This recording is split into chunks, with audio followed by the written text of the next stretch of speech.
April 24, 2025, 0617 hours, Taiwan Strait. A U.S. Navy destroyer has 90 seconds before a decision becomes irreversible. The USS William P. Lawrence, 9,000 tons of guided missiles and Aegis radar, cuts through contested water at 18 knots. Then the radio crackles. Not a warning, a statement. American warship, you are violating Chinese territorial waters. Except they're not Chinese waters. They're international. The U.S. Navy knows it. Beijing knows it. But that doesn't matter when two J-16 fighters drop to 400 feet overhead and a Type 052D destroyer closes to 2 nautical miles on the stern. Someone's about to blink, and it won't be the Americans. Here's what makes this different from every other freedom of navigation patrol in the last decade. The Lawrence didn't just sail through the Taiwan Strait. She did it while China's state media was broadcasting live updates, while the People's Liberation Army Eastern Theater Command was issuing real-time press statements, while Chinese social media exploded with nationalist hashtags demanding retaliation.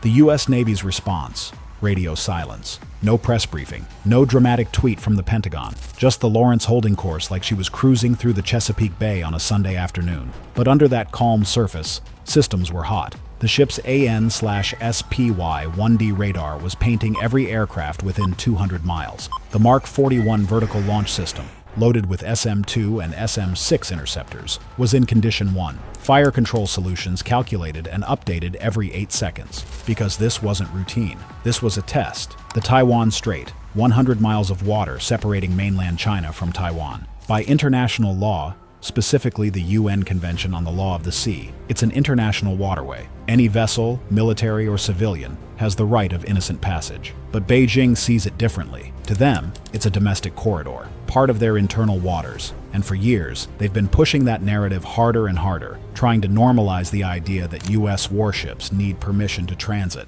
The Lawrence was there to prove otherwise. Picture this. Early morning. The strait is flat calm. Visibility 12 miles. The destroyer's wake cuts a white line across dark blue water. On the bridge, the officer of the deck scans the horizon through binoculars. The Combat Information Center, 3 decks below, is lit by the blue glow of radar screens. Then the first radar contact appears. Bearing 045, range 52 miles, speed 420 knots. Fighter aircraft, and it's headed straight for them. The tactical action officer keys his headset. TAO to captain. We've got company. What the crew didn't know yet was that this wasn't just an intercept. It was the opening move in a much larger chess game, one that involved carrier strike groups, joint military exercises, and a message being sent to capitals from Washington to Beijing to Manila. But first, the Lawrence had to get through the next 90 minutes without starting a war. The J-16s didn't waste time with subtlety. 2 of them, armed with PL-12 beyond visual range missiles and PL-10 short-range weapons, descended from 30,000 feet to less than 500.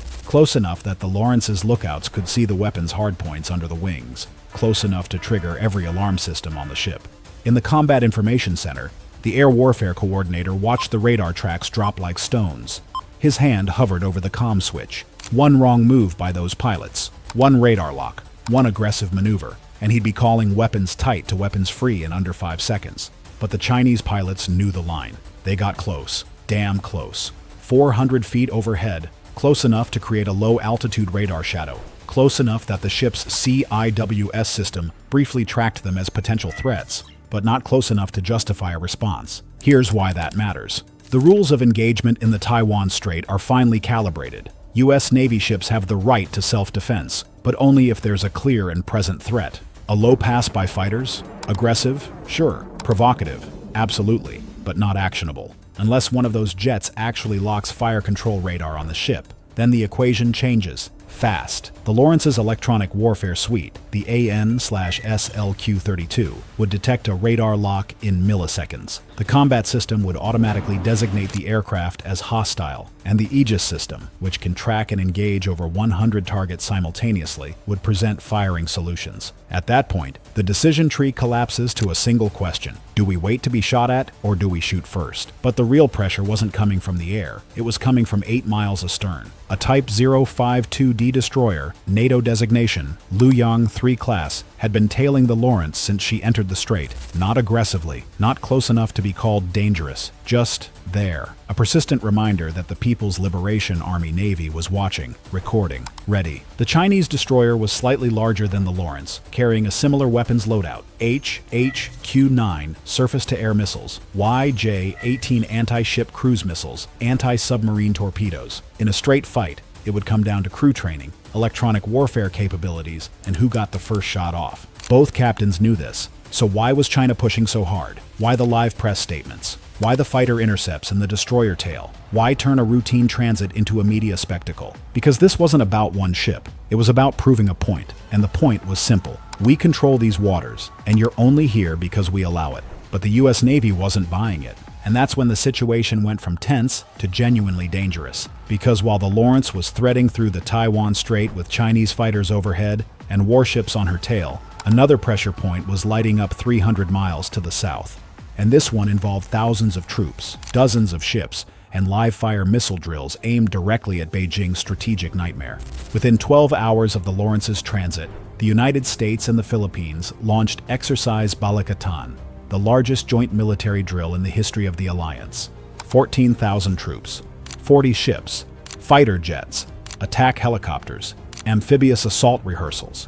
And here's the kicker. U.S. Marines unloading HIMARS rocket systems onto Philippine beaches within striking range of Chinese installations in the South China Sea. The timing? No accident. Here's the strategic picture. Just days before the Lawrence's transit, China had sent its own message. The aircraft carrier Shandong, one of the PLA Navy's most advanced platforms, cruised through waters north of the Philippines, well within the country's exclusive economic zone. It was a flanking move, a show of force designed to remind Manila that China could project power in multiple directions simultaneously. The message was clear: we can be everywhere. But the Philippines didn't flinch, and neither did the US. Because while Beijing was releasing propaganda footage of their carrier group, U.S. Pacific Command was compiling intelligence data from satellites, drones, P-8 Poseidon aircraft, and subsurface assets. Every maneuver logged, every communication intercept filed, every tactical pattern analyzed. Let's talk about what monitoring really means.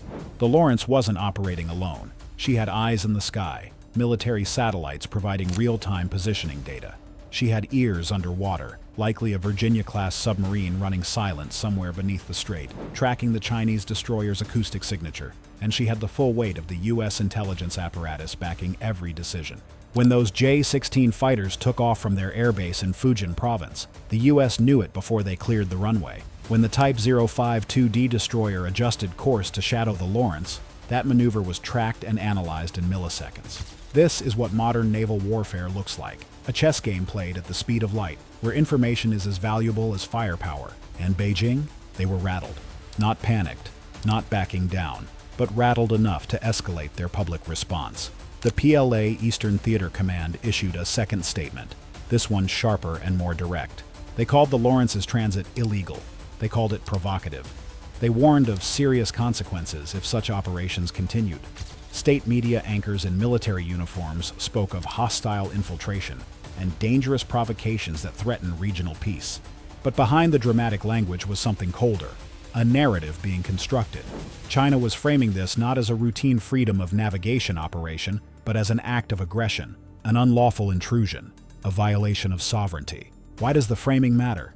Because if the world accepts Beijing's narrative, that the Taiwan Strait is Chinese territorial water, then every future transit becomes an escalation, a diplomatic incident, a bargaining chip.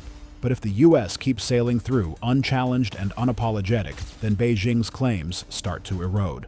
The precedent gets set. And the next time a U.S. destroyer transits, it's less controversial, less newsworthy, less leverage for Beijing. That's what this is really about. Not just one ship, but the long-term definition of who controls these waters. So while Chinese state media showed footage of J-16s on combat patrol and warships shadowing American destroyers, the reality was less cinematic and more strategic. China was trying to set the tempo, but tempo is hard to maintain when you're reacting. And right now, China was reacting to the transit, to the drills, to the idea that its own coastline was no longer a wall, but a window. And through that window, the U.S. Navy was watching. The Lawrence completed her transit in under 12 hours. No shots fired, no collisions, no international incident. But don't mistake that silence for calm, because the consequences of this operation, what it revealed about both sides' capabilities, their willingness to push boundaries, their calculations about risk, those consequences were just beginning to unfold. Here's what changed after April 24th. In Beijing, the PLA began rotating assets faster than usual. Frigates that had been docked for maintenance were suddenly at sea. Aerial patrols increased by 30%. Even civilian ferries in the Taiwan Strait started reporting radar interference, likely from airborne early warning systems sweeping for U.S. submarines. On the American side, Carrier Strike Group 5 didn't slow down. The Lawrence rejoined her formation, which included the aircraft carrier USS Carl Vinson, steaming east with an escort screen of destroyers and cruisers. In the air, P-8 Poseidons looped in overlapping patrol patterns, their radar scanning for missile signatures, surface contacts, or coordinated swarms. And Taiwan? They quietly upgraded their defense posture.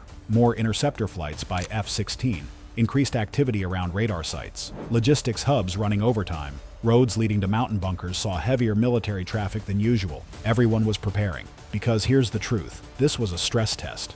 The US was testing Beijing's willingness to actually escalate, testing how far the PLA would go before blinking, testing whether the strait, long a flashpoint for speculation, would actually erupt under real pressure. It didn't, but the seams showed. Increased communications chatter, odd force deployments, a spike in cyber probing activity across US and allied digital infrastructure, all detected in the hours after the transit. Beijing was rattled enough to double-check its playbook. That playbook used to assume time was on China's side, that eventually the US would tire of playing sheriff in the Pacific, that Taiwan would feel isolated, that regional alliances would drift apart under economic pressure. But now, time might not be China's friend, because every exercise like Balikatan adds teeth to a regional shield. Every destroyer that sails through the Taiwan Strait without flinching pushes back the red line. And every time China tries to intimidate with flyovers and destroyer tails, the response isn't retreat, it's reinforcement. The Pacific is getting sharper, faster, less predictable. And when unpredictability becomes the default setting, the chances of miscalculation skyrocket. One wrong blip on a radar screen, one nervous pilot, one mistimed maneuver, that's all it would take. And suddenly, we're not talking about routine transits anymore. We're talking about flashpoints, about damage control, about war. So what happened on April 24th? Did someone blink? Yes, China did. Not dramatically, not publicly, but in the ways that matter militarily. The J-16S never locked radar. The destroyer never closed inside 2 miles. The press statements were loud, but the actions were measured. Beijing pushed to the edge, then stopped, because crossing that line meant consequences neither side was ready for. The Lawrence sailed through the Taiwan Strait exactly as planned. No deviation, no apology, no request for permission. And that matters because the rules being written right now, about who sails where, about who asks permission, about who controls international waters, those rules will define the Pacific for the next 50 years. This wasn't just about one destroyer, it was about precedent, about tempo, about showing that the US Navy still sails where it wants, when it wants, without checking in with Beijing first. Now here's my question for you. You're the commanding officer of the USS William P. Lawrence, Chinese fighters at 400 feet overhead, Type 052D destroyer closing from astern. Beijing demanding you turn back. Do you A. Maintain course and speed, call their bluff. B. Increase to flank speed, force them to react. C. Launch your helicopter, signal you're not intimidated. Drop A, B, or C in the comments. If you enjoyed this video, please like, comment, and subscribe so you don't miss any episodes of Ocean Alert. Until then, stay sharp, stay safe, and remember, sometimes peace isn't the absence of conflict, it's the presence of steel.